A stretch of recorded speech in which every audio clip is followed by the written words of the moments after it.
Last November, someone was able to get past the firewalls and encryption devices of one of the most sensitive U.S. military computer systems and stay inside for several days. This was the CENTCOM network, the command that's fighting our two wars. And some foreign power was able to get into their networks and sit there and see everything they did. What do you mean, sit there? They could see what the traffic was, they could read documents, they could interfere with things.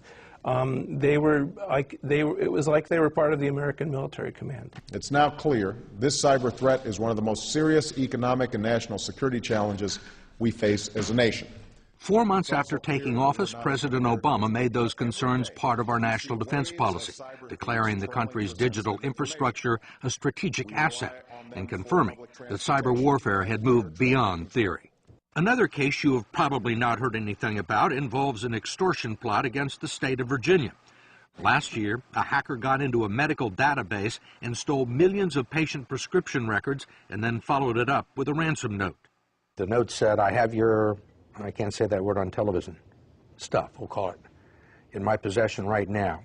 The hacker went on to write, "I've made an encrypted backup and deleted the original. For $10 million, I will gladly send along the password."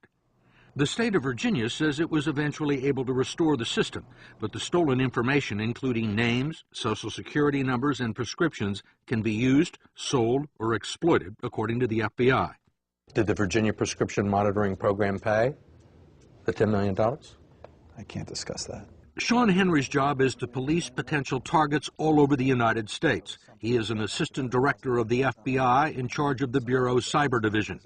He told us that criminals have used the internet to steal more than $100 million from U.S. banks so far this year, and they did it without ever having to draw a gun or pass a note to a teller. The FBI became famous stopping bank robberies. Are there more bank robberies in terms of the amount of money stolen on the internet than there are guys walking into branches? Absolutely. With guns? Yes. Really?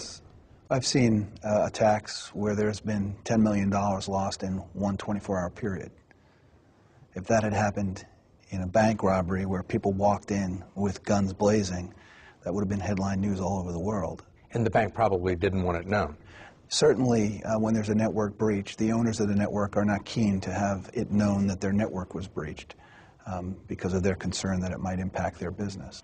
The case Henry mentioned didn't involve just one bank, it involved 130, all of them victimized through an international network of ATMs. The private sector has different priorities than we do in providing security. Their, in a sense, bottom line is about profits, and we need to change that. We need to change their motivation so that when we see a vulnerability like this, we can require them to fix it.